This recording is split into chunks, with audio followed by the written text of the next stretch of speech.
Crystal Palace have quietly been one of the best teams in the Premier League. And they're playing really well, and they've got a really good coach. 18 games unbeaten, 2 trophies in the bag, wins over clubs with 10 times their budget. So it tells you how difficult it is for us, but not only for us, for every team in the league to beat them. And still, the mainstream media barely pays them any attention. I cannot believe people aren't talking about this more. If any team had gone 17 unbeaten, I feel like it would be such a talking point. They've beaten Manchester City and Liverpool in finals, yet they keep flying under the radar. I need to ask this question in the context of Crystal Palace, because there'll be supporters of their club listening saying, hey, it's all about Liverpool and Arsenal. We're up there in the top 3. We're in the best run of form in the land. We're Crystal Palace, we're proud of it. Despite losing big players like Olise and Eze, they continue to win games. So how exactly did Glasner take Palace from being mid-table merchants It hasn't quite clicked in the same way this year so far to a title-winning squad? Playing Premier League, playing Carabao Cup, playing FA Cup and playing Europa League, 4 competitions, 4 titles to win. Let's go for every single one. The biggest reason why the Eagles have become so good is because of this man right here. He has done something that Ruben Amorim couldn't. He's actually winning games with a back 3. There's too much discussion about the system, so the system is not important, the habits are important, the patterns, how you want your players to behave on the pitch, that's much more important. For years, Crystal Palace were seen as a safe but unspectacular Premier League team. They were always mid-table, never pushing for Europe, and never winning a major trophy. By early 2024, things looked rough. Under Roy Hodgson, the team had dropped to 16th place and won just 2 of their last 13 games. Fans were frustrated, holding up banners about wasted potentials and poor decisions from the club. Hodgson eventually stepped down in February, saying it was time for a change. Crystal Palace have just confirmed that Roy Hodgson has stepped down from his post as first-team manager. And that's when Palace turned to Oliver Glasner. Crystal Palace have now confirmed that their new manager replacing Roy Hodgson will be Oliver Glasner. Fresh off winning the Europa League with Eintracht Frankfurt, Glasner came in with a reputation for quick turnarounds and an attacking approach that the board hoped would shake things up. Not only was he able to have success in the Bundesliga, but he was then able to have the very successful campaign in the Europa League. They were absolutely outstanding. Glasner took over in February of 2024 and inherited a team that looked drained of confidence. Palace hadn't won a league match in months, and at first, the results didn't improve overnight. Palace came so close to winning it right towards the end, but it finishes level. A familiar story for Palace. Another late goal has really cost you. The squad needed time to adapt to his methods. Some pundits even wondered if he'd really made a difference. But Glasner stuck to his ideas, and slowly, the players got on board. I wasn't concerned about them going down, but I thought teams maybe had worked him out a little bit. But to be fair to him, when I look back now on his interviews and stuff, how calm he was, and he knew he had some players missing. He ended up. Well, I know Chalobah's gone now, but they brought Lacroix in, which was a great signing. He's done really well for him. That back 3 cemented itself, and all of a sudden the results started picking up. But by the end of that season, Palace looked like a completely different side. They went on a strong run, losing only 4 of their last 24 games, and they were one of the top performing teams in the league during that stretch. From being close to a relegation fight, Palace ended the year with momentum and belief, setting the stage for what was to come. When Glasner came in, the first thing that he changed is the way that Palace played. He set up an organized system that focused on staying solid at the back, but dangerous going forward. He wanted his side to be well drilled and very difficult to break down. Most of the time he used a 3-4-2-1 formation with wingbacks, which keeps the team compact defensively and then allows them to attack quick when they win it back. The difference in defense has been huge. Since Glasner's first game, Palace have been one of the best defensive teams in the league, near the top in clean sheets, shots allowed, and expected goals against. Marc Guéhi and Lacroix have built a rock-solid partnership. You have Tyrick Mitchell playing the best football of his career. Tyrick Mitchell does so well. Off the line by Tyrick Mitchell. The intelligence from Tyrick Mitchell. Tyrick Mitchell wraps it up for Crystal Palace.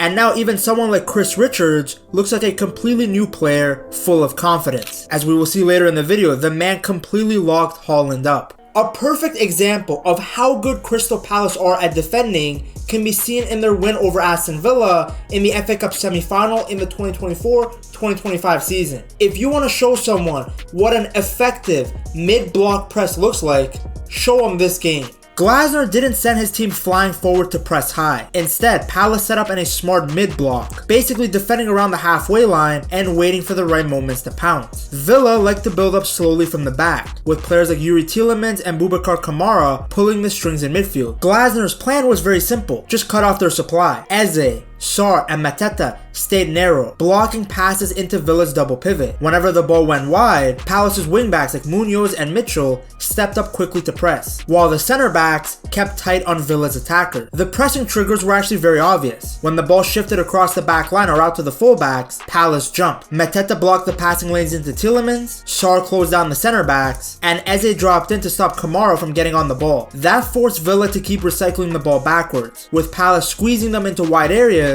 where they were less dangerous. The pressure led directly to goals. For the opener, Villa tried to switch the play quickly, but Munoz pressed Lucas Digne, forcing a mistake. Sarr then blocked a pass forward, set up Eze, and he buried it. Palace scored all 3 of their goals by winning the ball high up and striking fast. Eze with the first, then Sarr adding 2 more after turnovers in midfield. Palace didn't press recklessly, they pressed smart, and it took them all the way to another FA Cup final. Not only are Palace good defensively, but they've become a nightmare on the counter too. When they win the ball, they fly forward with speed. Sarr and Pino stretch defenses with their direct runs, while set pieces have also become a weapon. I mean, we saw them use a long throw routine to beat Liverpool. The crawl forward, Richards as well.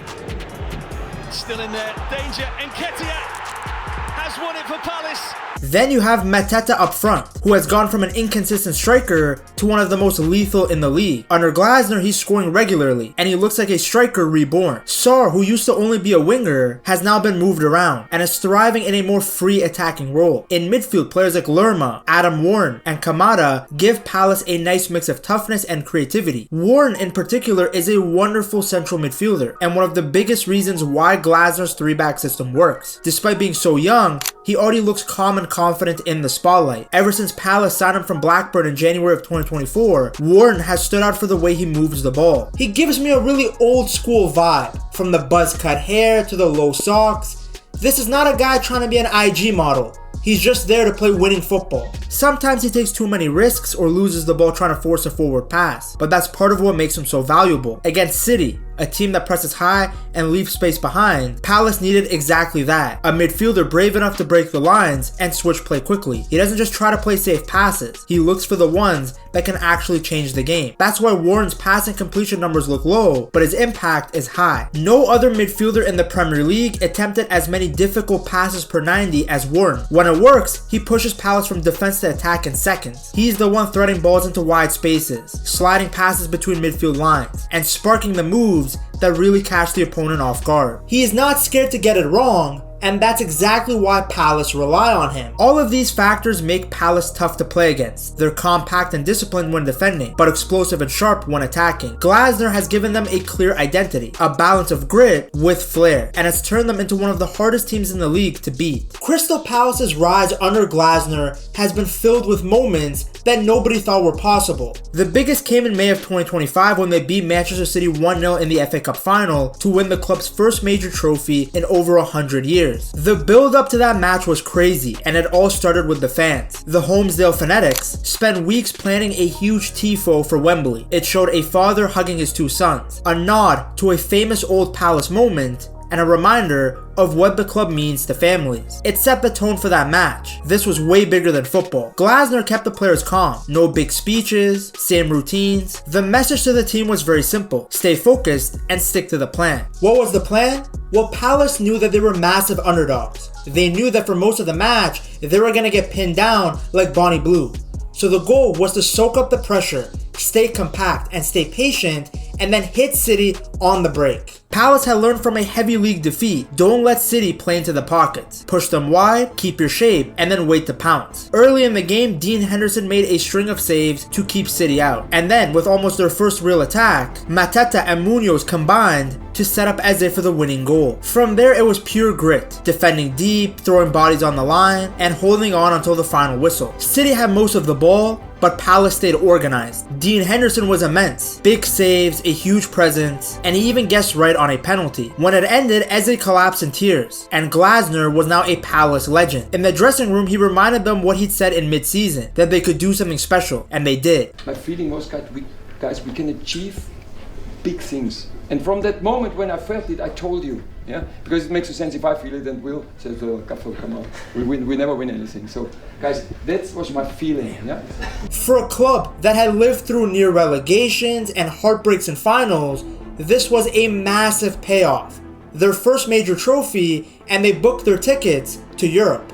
A few months later, Palace added another piece of silverware, the Community Shield. Against league champions Liverpool, they came back from behind twice to draw 2-2 with goals from Mateta and Sarr. In the penalty shootout, Dean Henderson was the hero again, saving 2 penalty kicks as Palace lifted their second trophy of the year. For a club that had never won anything major, back-to-back triumphs over City and Liverpool felt surreal. You know, they've played some big games. They beat Manchester City in the FA Cup final. They drew with Liverpool in the league. They then beat them in the Community Shield. It wasn't just about cup finals either.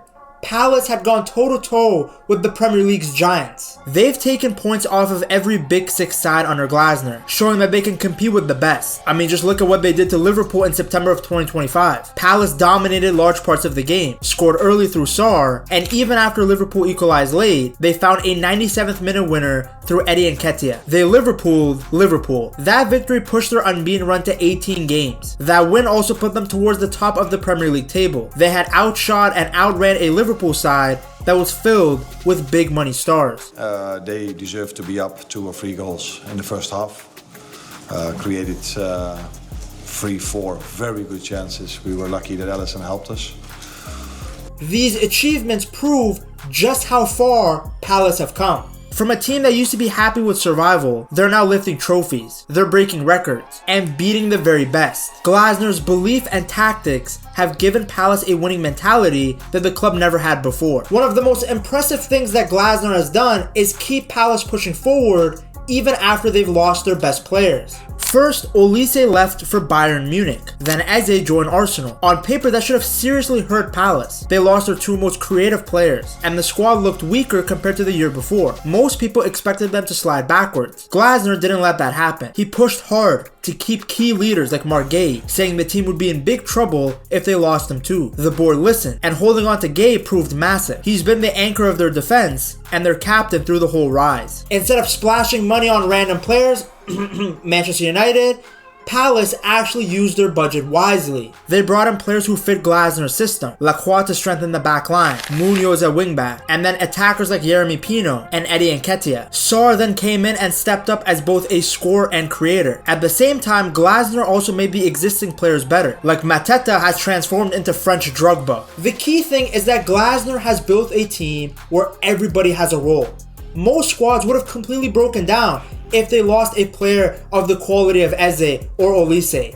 But instead, Palace leaned into their teamwork and continued playing as one unit. While most clubs get worse after selling their best players, Palace somehow got better, proving that the system matters more than any single player. How my approach to work, always the team first, team football, having togetherness and never give up. And so this was maybe the biggest learning of the Europa League. The secret to Glasner's transformation of Palace isn't just one thing. It's a mix of smart tactics, great coaching, and a change in mentality. Tactically, Palace are built to play to their strengths. They defend in a tight, organized block, then explode forward on the counter or from set pieces. It means they can compete with teams that spend 10 times as much money as they do because they don't try and outplay them at their game. They stick to what works. Then on top of that, as I stated earlier, Glasner has been brilliant at improving players. Mark Gay, Tyreek Mitchell, and Chris Richards have all gone up another level. But maybe the biggest change has been the mentality.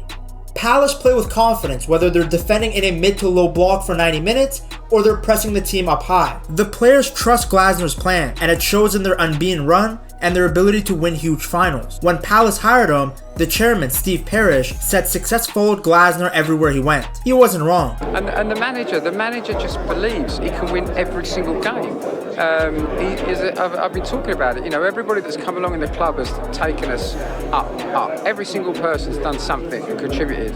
and Oliver's come and taken us to another level. Under Glasner, Palace aren't just surviving anymore or finishing mid-table. They're winning games, they're competing, and believing in themselves like never before.